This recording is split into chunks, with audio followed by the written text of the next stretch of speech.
स्वागत है आपका मनमोहन जी। वक्तव्य प्रस्तुत कीजिए। स्वस्ति श्रीमन्महागणाधिपतये नमः। अस्मद्गुरुभ्यो नमः। अस्मत्परम गुरुभ्यो नमः। अस्मत्सर्वगुरुभ्यो नमः। श्रीराधाकृष्णाभ्यां नमः। श्रीमते रामानुजाय नमः।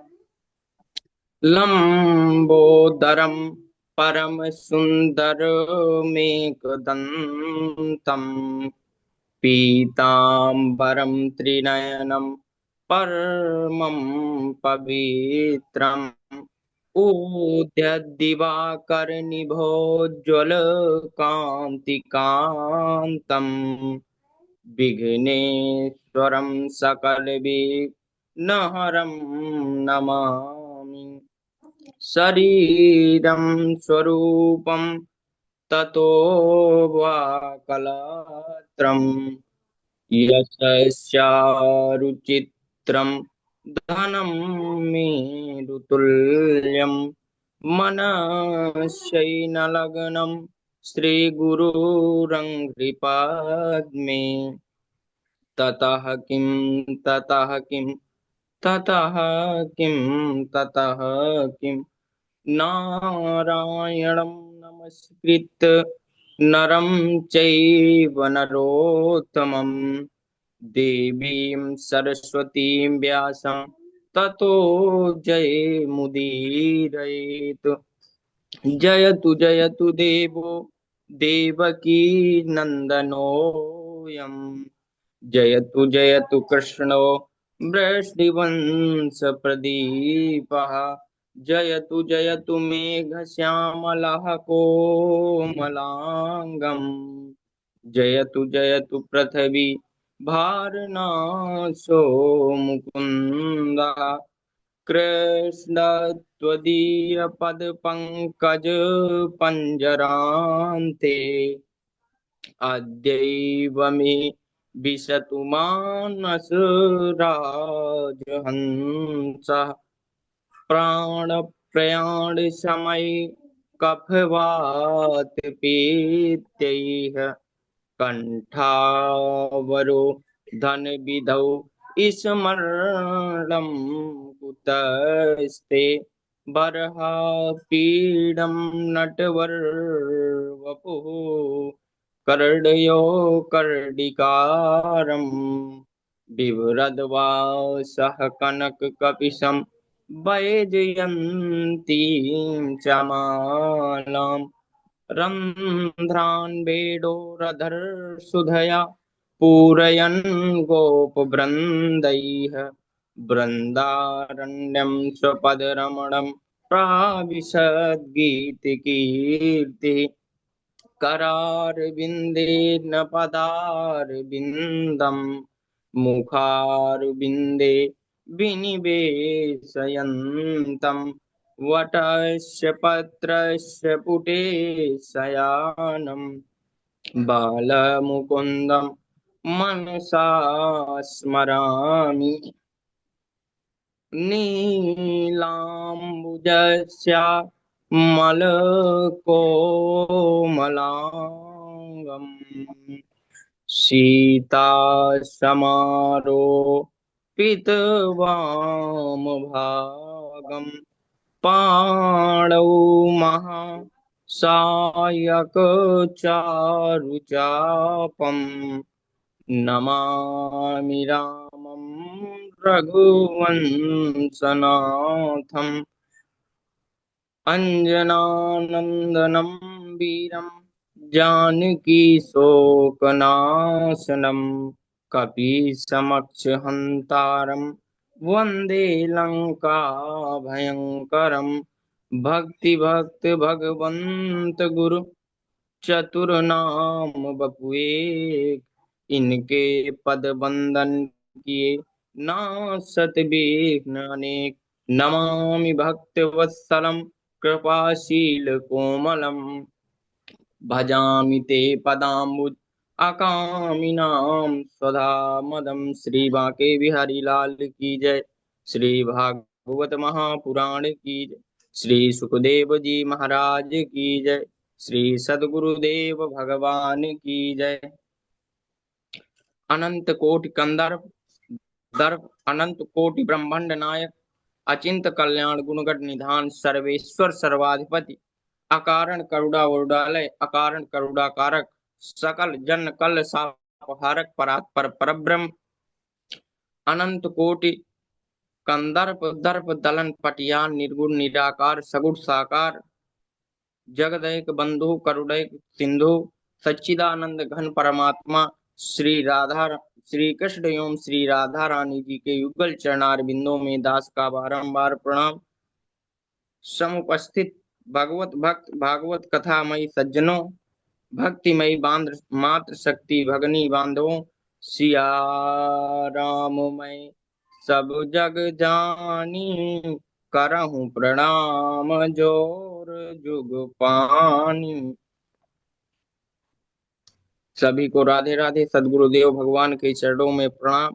आइए हम सभी लोग भागवत में श्री पुरंजनो उपाख्यान का रसस्वादन करते हैं। सभी को राधे राधे। जय श्री राधे।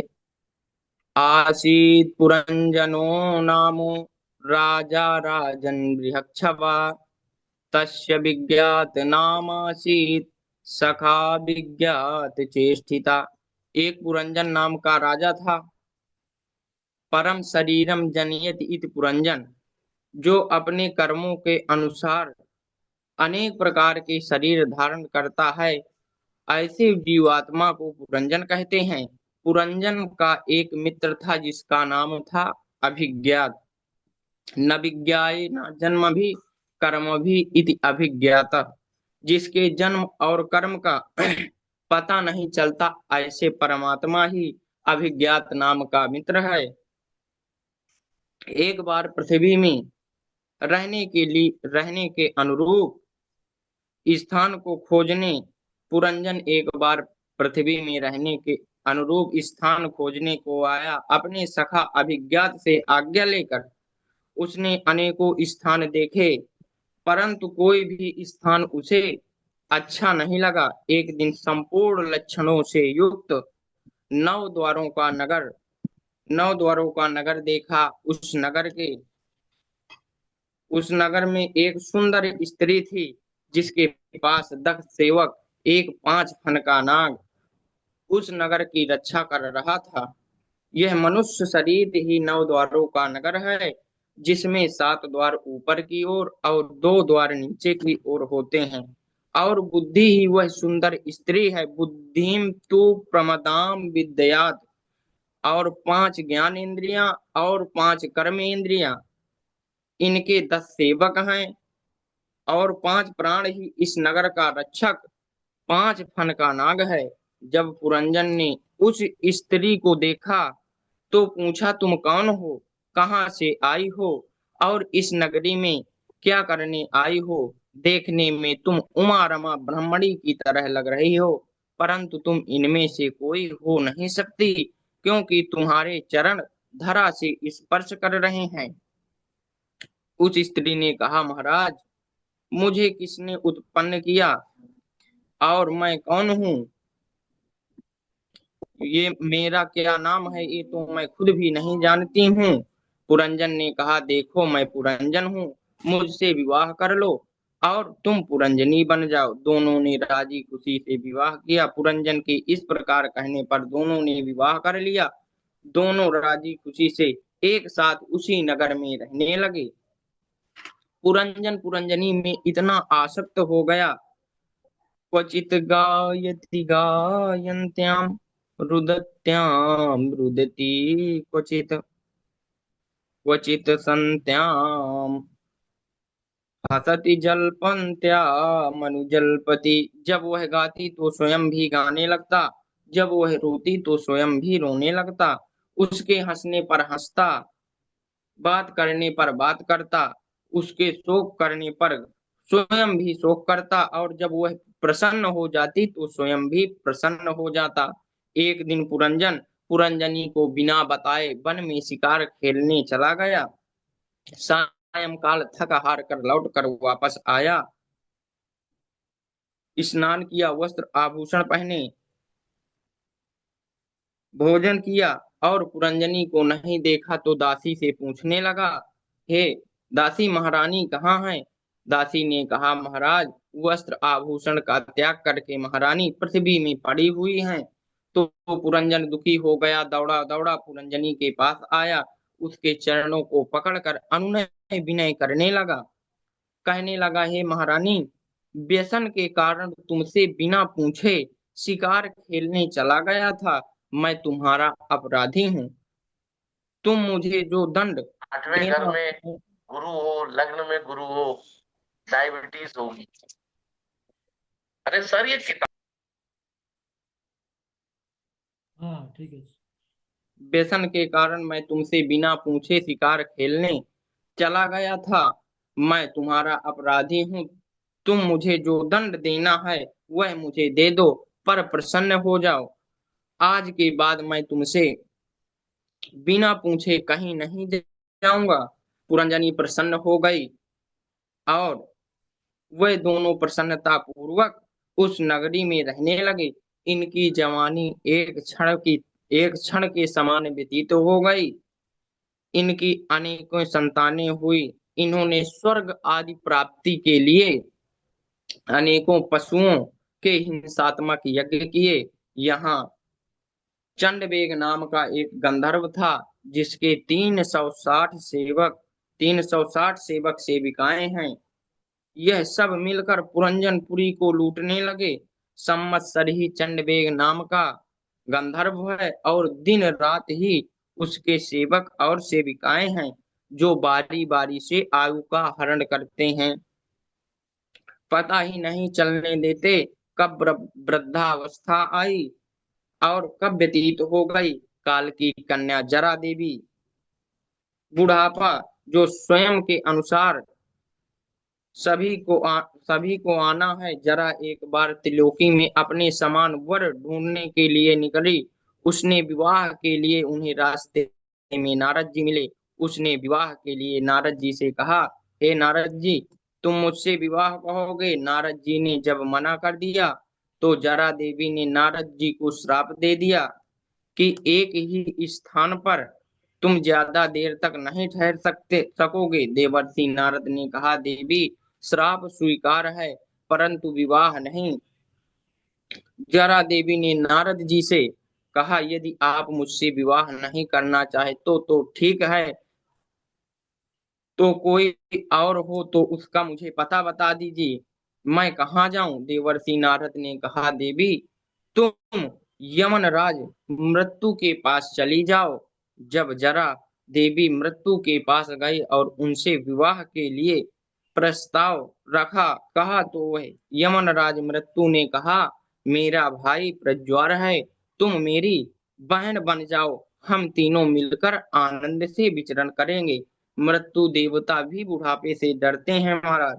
मृत्यु देवता ने जरा से विवाह नहीं किया, बल्कि उसे अपनी बहन बना लिया। तीनों ने पुरंजनपुरी पर आक्रमण कर दिया। बुढ़ापे के कारण शरीर में रोग आ गया।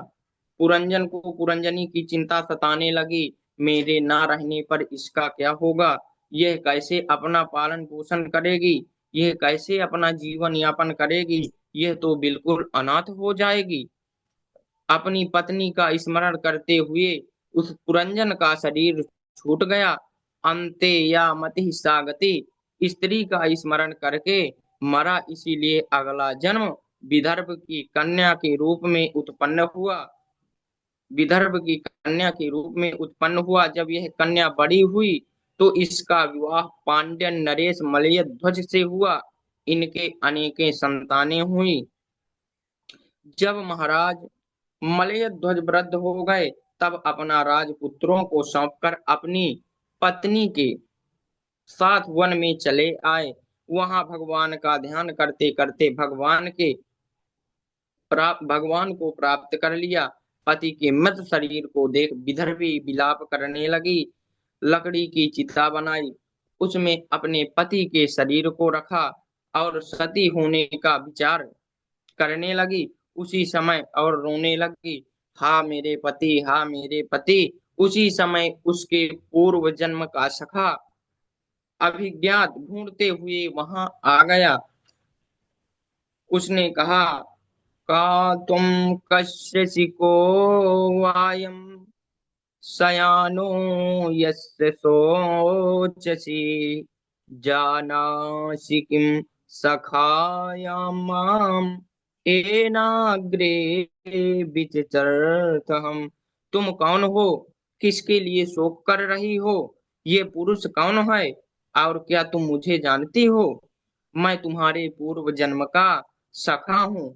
तुम मुझे छोड़कर पृथ्वी में अपने अनुरूप नगर ढूंढने आए थे। वहां पुरंजनपुरी में आसक्त होने के कारण तुम्हारी यह दुर्दशा हुई है।